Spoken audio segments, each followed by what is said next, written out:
আসসালামু আলাইকুম রহমতুল্লাহি ওবারাকাতু। হ্যালো গাইস, আপনার সবাই কেমন আছেন? আশা করি ভালো আছেন। আমিও আল্লাহর অশেষ রহমতে অনেক ভালো আছি।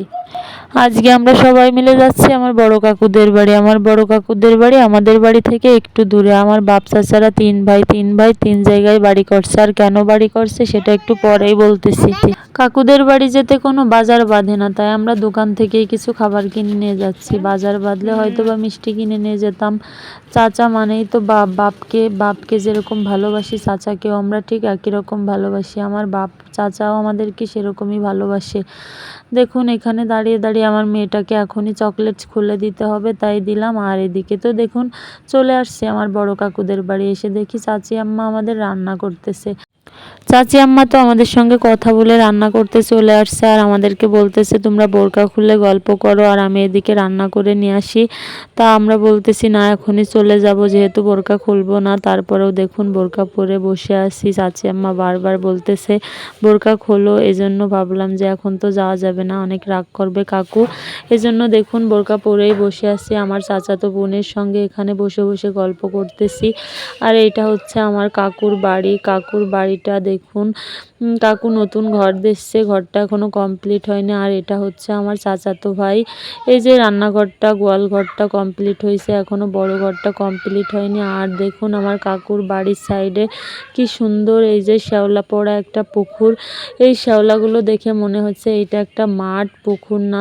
আর শুনবেন কেন আমার তিন বাপ চাচা তিন জায়গায়? কারণ আমাদের এইটা হচ্ছে দ্বিতীয় পুরাতন বাড়ি। আর প্রথম যে পুরাতন বাড়িটা ছিল সেইটা হচ্ছে নদীতে ভেঙে যায়। নদীতে ভেঙে যাওয়ার পর এই বাড়িটা করে। আর এই বাড়িটা থেকেই আমার আব্বু আর আমার ছোট কাকু জায়গা রেখে অন্য জায়গায় চলে যায়। আর এখানে আমার বড় কাকু একাই থাকে। দেখুন আমার বড় কাকু তিনটা গরু লালন পালন করে। আমরা মেয়েরা যখন শ্বশুর বাড়ি থেকে আসি তখনই চেষ্টা করি আমার দুই চাচাকেই দেখার। আর এইদিকে তো আমার মেয়েটা ঘুমিয়ে আছে, তাই এখন আমরা বাড়িতে চলে যাব। এই জন্য আমার মেয়েটাকে বলতেছিলাম আম্মু কোলে আসো, তাই তাকে নিয়ে কোলে নিয়ে একটু ঘোরাঘুরি করতেছিলাম আর ভিডিও করতেছিলাম। দেখুন এটা হচ্ছে আমার কাকুদের বাড়ি। আপনাদের কাছে কেমন লাগছে অবশ্যই কমেন্টে জানাবেন। যদি কোনো ভুল হয় তাহলে ক্ষমা দৃষ্টিতে দেখবেন। আর এই যে দেখুন আমার ছেলেটাও রেডি, আমরাও রেডি। এখন আমরা চলে যাব। যাওয়ার আগ মুহূর্তেই চিল্লাচিল্লি করতেছে চারপাশের লোকজন, বলতেছে হনুমান আসছে হনুমান। দুইটা হনুমান এসে বসছে পাশের বাড়ির বিল্ডিংয়ে। দেখুন কি সুন্দর দেখা যাচ্ছে হনুমান দুইটা। দেখুন কি সুন্দর, এত দূর থেকে ভালো করে দেখা যাচ্ছে না, আমি আপনাদেরকে একটু জুম করে দেখাচ্ছি। দেখুন দুইটা হনুমান কিভাবে বসে আছে, কি সুন্দর লাগতেছে হনুমান দুইটা। দেখুন কিভাবে বসে বসে আমাদের দিকে তাকিয়ে আছে হনুমান দুইটা। এই হনুমান দুইটা দেখে দেখুন কত বাচ্চারা এখান দিয়ে দৌড়ায় দৌড়ায় আসতেছে আর দেখতেছে। আর এদেরকে দেখে তো আমার ছোটবেলার কথা মনে পড়ে গেল। এরকম হনুমান প্রায় মাঝে মাঝে আসে, হয়তোবা আপনারাও জানেন, আপনাদের আশেপাশেও এভাবে হয়তোবা আসে। যখন আসে তখন আমরা যখন ছোট ছিলাম তখনও কিন্তু এভাবেই দেখতাম। আর এদিকে তো চলে যাওয়ার জন্য রেডি হয়ে গেছি। দেখুন আমার চাচাতো বোন আমাদেরকে আগই দেওয়ার জন্য আসছে, তাই ওকে ধরে একটু ছবি তুললাম। দেখুন একটু ভিডিও করে নিচ্ছিলাম। ও বারবারই বলতেছিল দেখ আপু আজকে থাইকে যাও। তা আমি বলতেছি দেখো না আজকে থাকবো না, তুমি চলো।